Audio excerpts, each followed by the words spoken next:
What if I told you that a country smaller than the city you live in just walked onto the biggest football stage on Earth? Not a powerful nation, not a football giant, a tiny island in the Caribbean with 156,000 people that just made history at the 2026 FIFA World Cup. This is the story of Curaçao, and it will change how you see football forever. Most people couldn't find Curaçao on a map. It sits in the southern Caribbean, just 65 kilometers off the coast of Venezuela. It's 171 square miles of land, smaller than many Indian districts. It's known for its colorful Dutch colonial buildings, crystal clear water, and oil refineries. Football? That was never supposed to be its story. Here's something wild. Curaçao's national football team didn't even exist before 2010.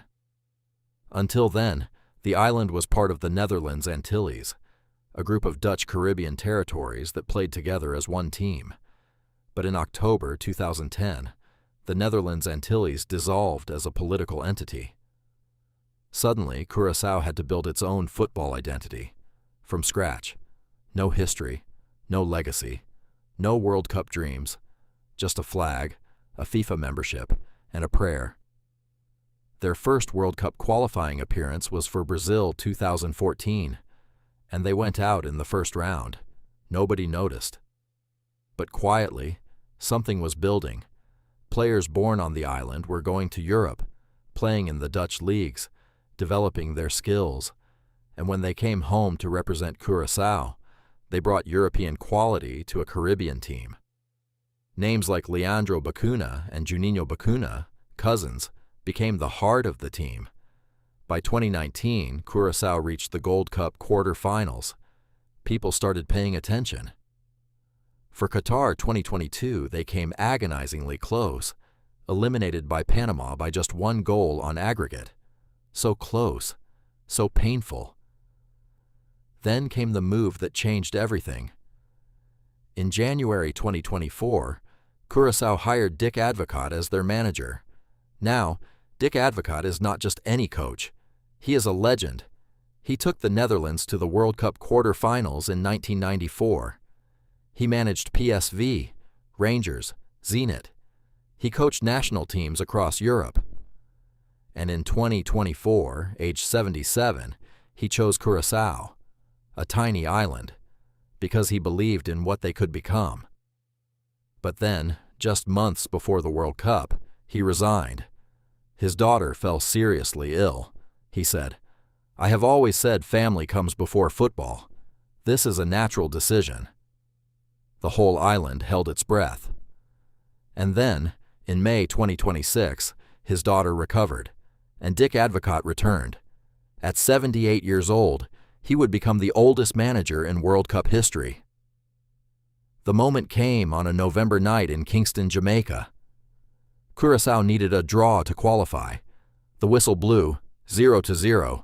They had done it. Players collapsed on the pitch. Staff were in tears. Thousands of miles away in Willemstad, the tiny capital, people poured into the streets.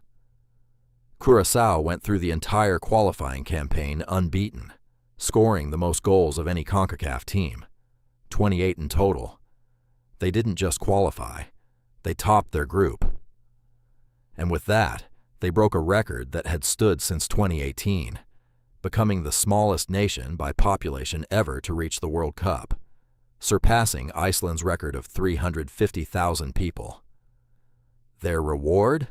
Group E: Germany, Ecuador, Ivory Coast.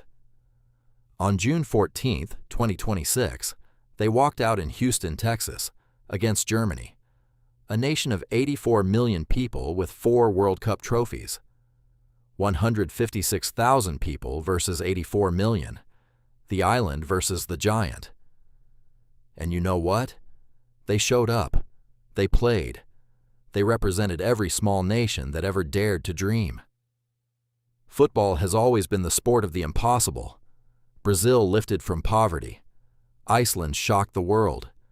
And now Curaçao, a tiny island that didn't even have its own team 15 years ago, stands on the biggest stage in sport. This is why we watch. not just for the trophies, but for the stories.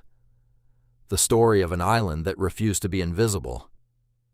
If this gave you goosebumps, hit subscribe, because every match at this World Cup has a story like this behind it. Which team's story should I cover next? Drop it in the comments below.